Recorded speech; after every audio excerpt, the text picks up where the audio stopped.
अनिरुद्ध खिड़की से बाहर को निहार रहा था। शाम की हल्की धुंध में बूंदें नाच रही थीं, ठीक वैसे ही जैसे बचपन में वो अपने पिता शशिकांत के साथ बरामदे में नाचा करता था। मगर आज खामोशी थी। बारिश की रिमझिम के अलावा कोई आवाज नहीं थी। शशिकांत पिछले 2 हफ्तों से अस्पताल में थे। उन्हें ब्रेन स्ट्रोक हुआ था। अनिरुद्ध को याद आया, वो बचपन में अक्सर बीमार पड़ जाता था। ऐसे ही एक बरसात की शाम को जब छोटा अनिरुद्ध तड़प रहा था, शशिकांत ने उसे गोद में उठा लिया था। बारिश की आवाज को दबाने के लिए वे उसे कहानियां सुनाते थे। जंगल के राजा शेर की दहाड़, नदी में बहते हुए मगरमच्छ और उस छोटे से लड़के की कहानी जो अपनी हिम्मत से सब परेशानियों को जीत लेता था। अनिरुद्ध को नींद आ जाती थी, पर कहानियों का जादू उसके दिमाग में रहता था।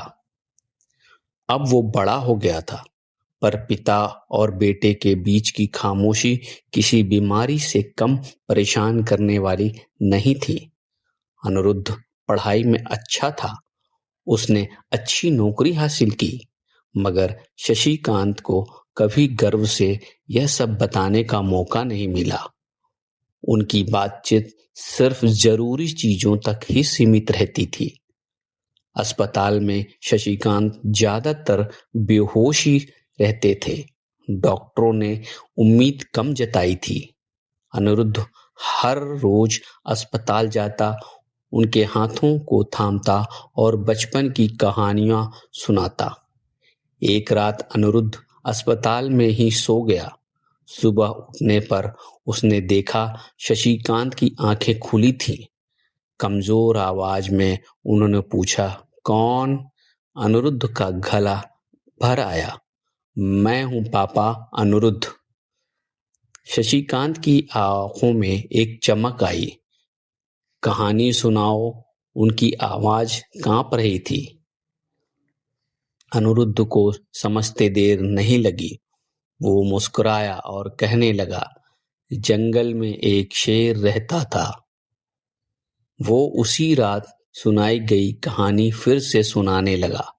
शशिकांत ध्यान से सुन रहे थे। कहानी खत्म होने पर शशिकांत ने धीमी आवाज में कहा, बेटा शाबाश।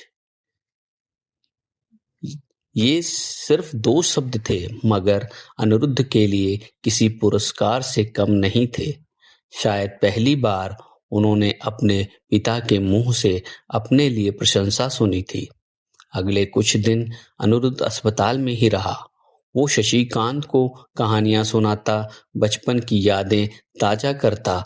एक सुबह शशिकांत ने अनिरुद्ध का हाथ थाम लिया और उनके होठों पर एक हल्की मुस्कान आई। उनकी आंखें धीरे धीरे बंद हो गई। मशीनों की बीप थम गई।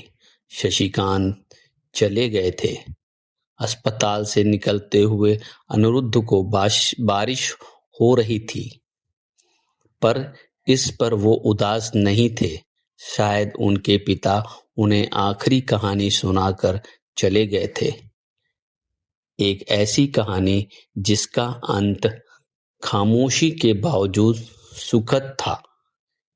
उनके रिश्ते में भले ही शब्द कम थे, पर प्यार का धागा हमेशा जुड़ा रहा, और वो धागा अनिरुद्ध के दिल में हमेशा के लिए बना रहा।